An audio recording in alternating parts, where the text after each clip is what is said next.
This is Hidden Killers Week in Review. A look back at the most prolific stories of the week.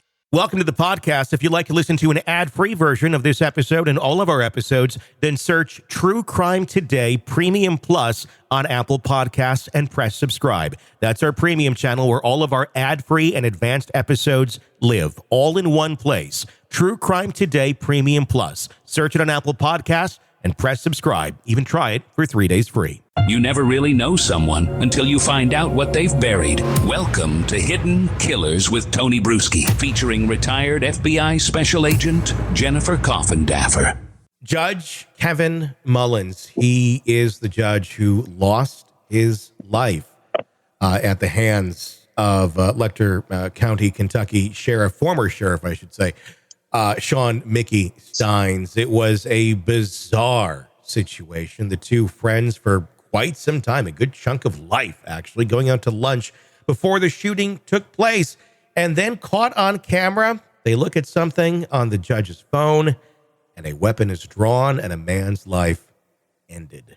Why? How? What happened here? Jennifer Coffindaffer, retired FBI Special Agent, joining me to discuss. Do we know anything more about what is going on in this case? I know the initial statement was made that the officer, or the sheriff rather, was in extreme emotional distress. Something triggered him. But what, I guess, is the question. Well, you know, the rumors that are swirling in that town have been addressed and put forth by so many members of the community. One of the preachers in the area has said, listen, we need to suppress all that. It's very difficult for the family to hear and to discuss. And some people saying it's very true. Some people saying it's not true in terms of the judge's possible relationship with one of the children of the sheriff. None of that has been authenticated by law enforcement.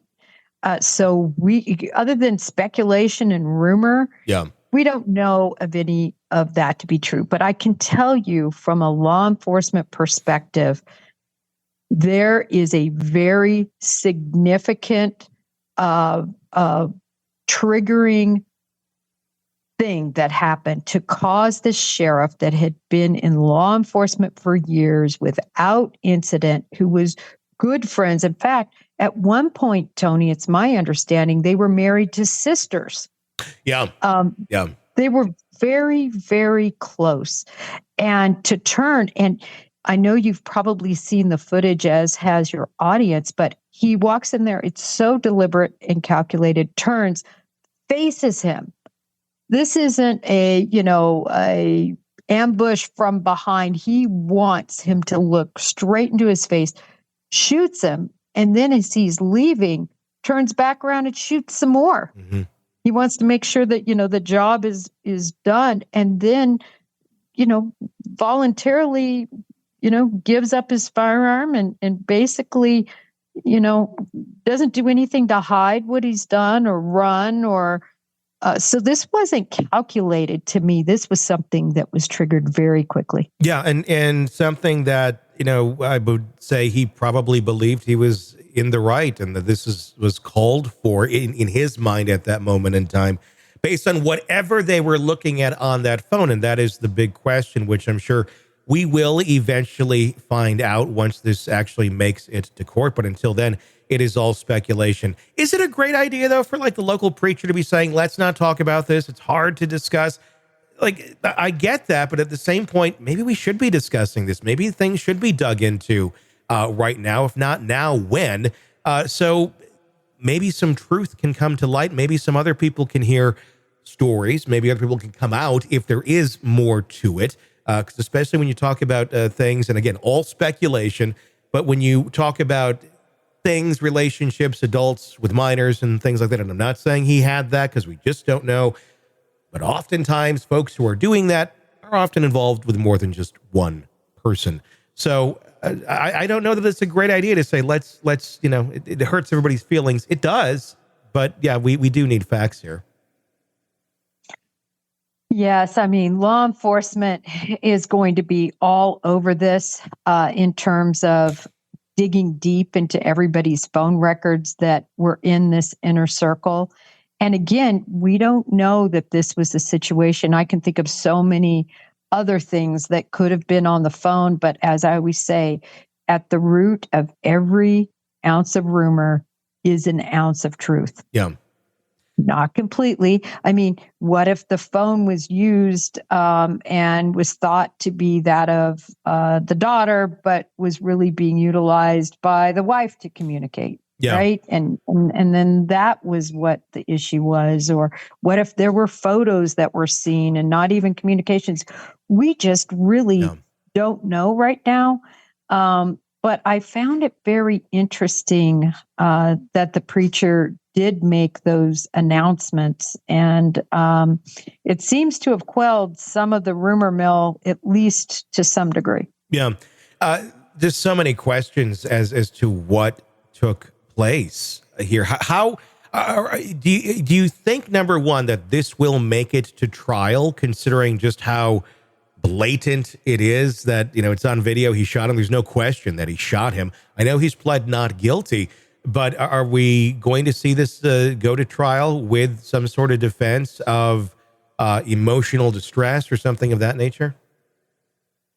I think it'll go to trial unless he gets offered some sort of plum deal, a plum deal like, manslaughter, 5 years, time served, some plum deal like that.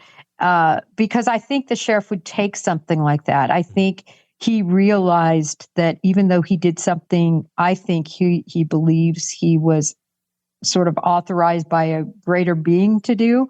I think that he understands there's going to be some sort of punishment. Yeah. And I think he would take a reasonable punishment. But I don't think that other than a plum deal, he'll take an offer. I see him possibly going to trial, especially if it is egregious circumstances like what's flying around. Because if it is, you're going to have a lot of people in that jury box that may just say, I would do that. Yeah. I mean, I think if it does play out the way that the rumors have been flying around, I think you'd have a lot of dads and such who would be like, yeah, I'd do the same thing too if I found out that information. But again, we just don't know. We don't know what happened. It might have absolutely nothing to do with the daughter and the family. I mean, there could have been some other horrible stressor in this man's life at that moment in time that could have pushed him over the edge as well. It may or may not even involve that judge. That's just what we do not know. How and when do you think we will find out more answers to the mysteries in this case? Well, I think we'll find out sooner rather than later. And this is why, as far as I know, there's been no gag order. There's been no protective order. And so as court documents start to fly and we start seeing discovery, that's when we're going to start seeing things come out. Now, will the judge in this matter, put a protective order or a gag order in place? That could happen. I mean, this is a small community. I also look for a venue change. I mean, everyone in this little town would know the sheriff and the judge, or would have had some interaction, at least to some degree, even if it was just seeing them on television or seeing their signs or having somebody they know arrested or something good done, right, by the sheriff and his officers, So I would think a change of venue would be happen, and when that happens, you're going to have hearings, and unless they do what they did in Delphi, which is so rare, we're going to be able to see what they have to say. It's going to be very interesting. And there was already calls for possibly the death penalty in this case for the sheriff. Is that jumping the gun a bit on this? I mean, obviously someone's life did end, but if we are talking about some sort of trauma that he experienced or just shocking, horrible information, do we go into death penalty territory then? Well, it was a cold-blooded murder. It's caught on tape. So part of the parameters of considering a death penalty is the strength of evidence. And Okay. there's really no stronger case than when you see a murder on film. True. And then you take also into account that he's a sheriff's officer, so he knows right from wrong. Yeah. So you take that into account. But as you said, was this a moment of temporary insanity due to an impassioned feeling or belief regarding a situation? Is that mitigating? And that's, of course, what will be argued. Yeah. And was it mitigating enough to get him off the hook in a jury's eyes? Be also interesting to see how the community reacts to whatever the reason is, and how easy it is for them to pick sides on something like this. I mean, it could be very, very obvious what side one would want to be on once we find out the answers to what took place here, or it could put everybody in the middle, and you could end up with another situation similar to Karen Reed, I suppose. Yeah, and it also, what if we never find out? Yeah. What if they can't find anything? I mean, I'm just playing devil's advocate. Yeah. I don't think that will necessarily be the case, but what if it is? What if we never know? Then you do have a death penalty case. Then you do have probably a very easy conviction. But I just think there's something much more to this. I think this is an onion, and we've seen layer one. Yeah, I mean, one would have to guess this man has already spoken to investigators and given his reason for acting the way he did. But we have yet to figure out exactly what that is. And hopefully we find out soon for the sake of everybody in that community. Welcome to the podcast. If you'd like to listen to an ad-free version of this episode and all of our episodes, then search True Crime Today Premium Plus on Apple Podcasts and press subscribe. That's our premium channel where all of our ad-free and advanced episodes live, all in one place. True Crime Today Premium Plus. Search it on Apple Podcasts and press subscribe. Even try it for 3 days free.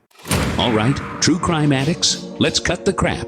You're knee-deep in the gory details of your favorite podcast when suddenly a commercial hits like a bad meal. Seriously?